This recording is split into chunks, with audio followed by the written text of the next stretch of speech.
Welcome to Illuminati Silver. We tell you the truth about silver. Today is Sunday the 24th of April 2022. And we are repeating our video of yesterday, which is our regular weekly update. We're using a different thumbnail and a different headline simply because we're very much aware that YouTube is not promoting our video to the normal number of people who would normally get to see it, and therefore by producing it in this way, our reach is extended. So if you've listened to our update yesterday, then there is no need to listen any further. If not, please enjoy this video highlighting why we believe gold and silver is not only under pressure, but may continue to be under pressure, at least until the 5th of May.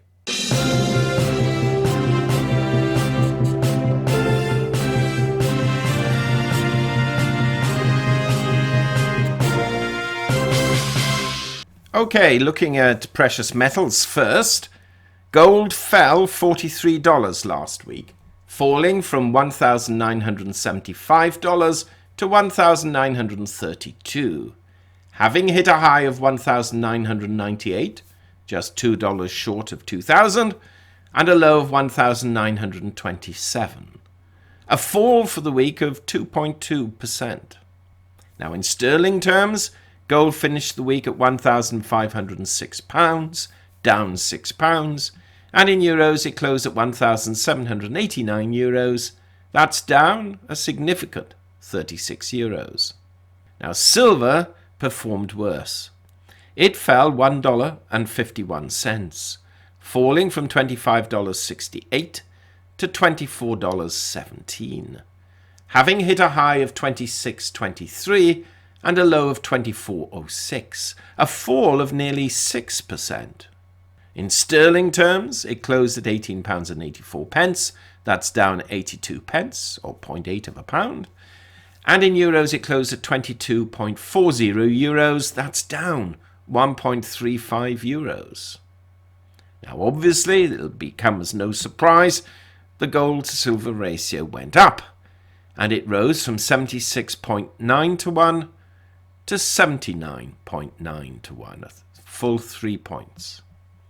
Bitcoin too is down, some $470, which in the overall scheme of things is not a lot for Bitcoin, and currently stands at $39,624. Now equity markets performed very badly, particularly on Friday. In fact, the Dow closed on Friday at 33,811, down 981 points on the day, and down 640 points on the week. The S&P 500 closed at 4,271, down 121 points on the day, and down 121 points on the week. And the Nasdaq Composite closed at 12,839, down 335 points on the day, and down a full 512 points on the week. So, obviously, the threat of rising rates, which we'll discuss in a moment, is having a very negative effect on equities.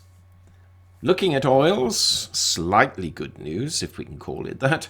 Brent crude closed at $106.65. That's down $5.05 on the week. Hurrah! Will it go back up next week? We'll wait and see. WTI crude closed at $102.07. And that's down $4.88 on the week. Now, noteworthy, because it'll be particularly important for this coming week, the dollar index stands at 101.22.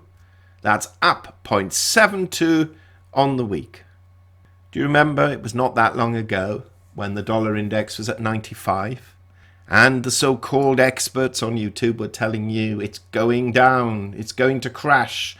This is now the ultimate demise of the dollar. Well, news for those, it's at 101 and could even go higher.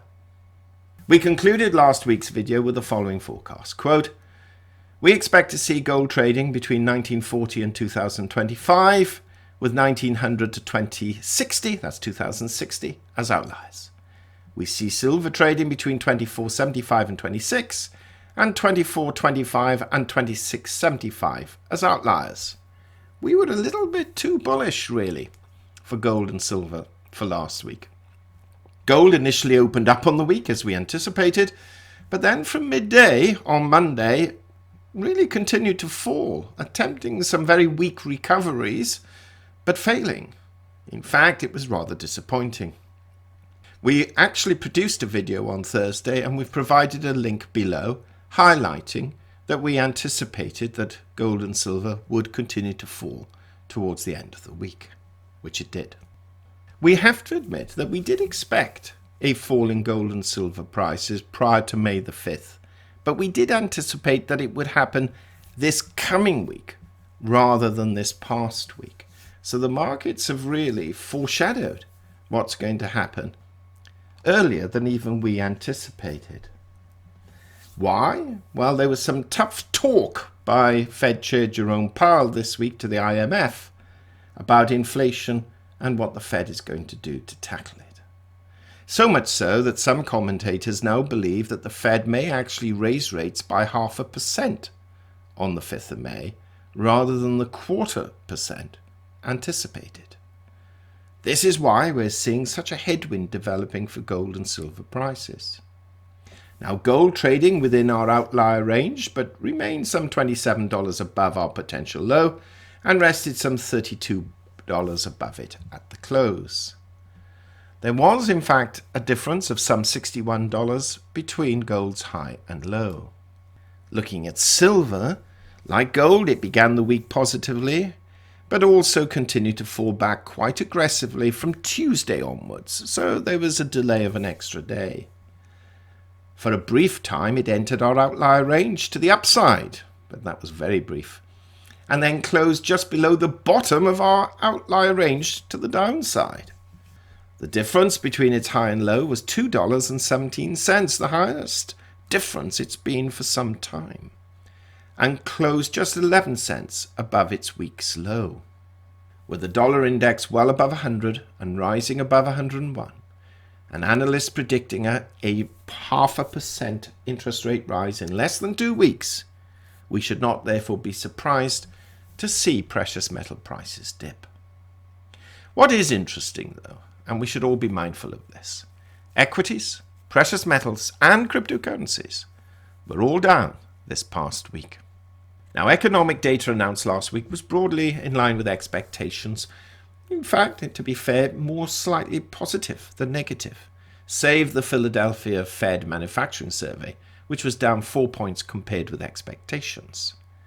Flash manufacturing PMIs were higher, while flash services were lower, though we rather look at the final PMIs before making any form of determination. Now, this next week, we have some interesting and important data being announced, particularly so on Friday. So what do we have? Well, on Monday, there's nothing scheduled. Tuesday, we have the durable goods orders for March and new home sales for March. We also have the consumer confidence index for April. That'll be interesting to note. Wednesday, we have pending home sales index for March. And Thursday, the normal weekly jobless claims.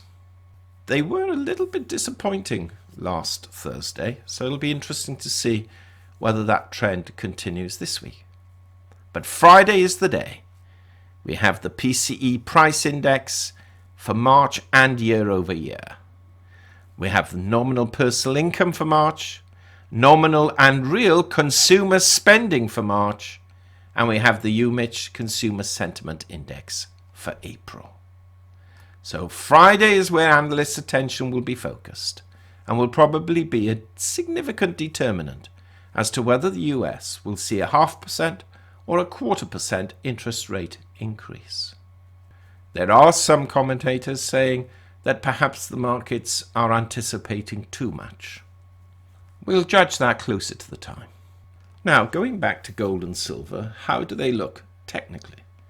Well, gold has some reasonable support at $1,900 and super strong support at $1,800, with a number of interventions between. We have strong resistance to the upside, though, at 2,000. And we're not really expecting gold to test that before May the 5th, unless something appallingly significant happens between Russia and the Ukraine and the rest of the world. We suspect that gold will remain under pressure But while these geopolitical uncertainties continue, we'll hold up, I'll say, moderately well, even though we may get lower prices. Silver we're not too bullish about right now. We have resistance at $25 and much stronger resistance at the 10-day moving average of $25.30. There is some support at 24, but we've already breached the previous support level of 24.25, which was the April 5th low. We would not be surprised, if the dollar strengthens further, to see silver dip to as low as $23 this coming week. All attention will be on the dollar, and we envisage next Friday will see the greatest move, unless, of course, markets move in anticipation of Friday. Both the fast stochastic and MACD suggest lower prices too. Now, whether the Fed will be as aggressive as some are beginning to believe remains to be seen, but until the announcement on May the 5th, the rhetoric will be a very hawkish Fed with intent to combat inflation. This will, in our view, have a depressing view on equities and precious metals. So, with that in mind, we expect to see gold trading now this coming week between the broad consensus of about $1,880 and $1,980, with $1,850 really being the lowest and $2,010 the highest, unless, as we mentioned, something exceptional happens. We see silver trading between $23.50 and $25, and $23 and $25.50 as outliers. What do you think? Do share your thoughts with us. Meanwhile, thank you so much for listening. If you haven't already done so, please subscribe to the channel, not forgetting to press the bell sign so you're notified of our videos as and when they're published. We will obviously produce a video about the Fed and our expectations, but that will probably come either later this coming week or early the following week. Meanwhile, we wish you a safe, enjoyable weekend, and as always, a prosperous week ahead. Illuminati silver owners come from a background of banking, international wealth management, and economics. Having now retired from these worlds, we are not qualified to give investment advice. Therefore, this and other productions must not be deemed to be giving such advice and merely represent the personal views of its owners.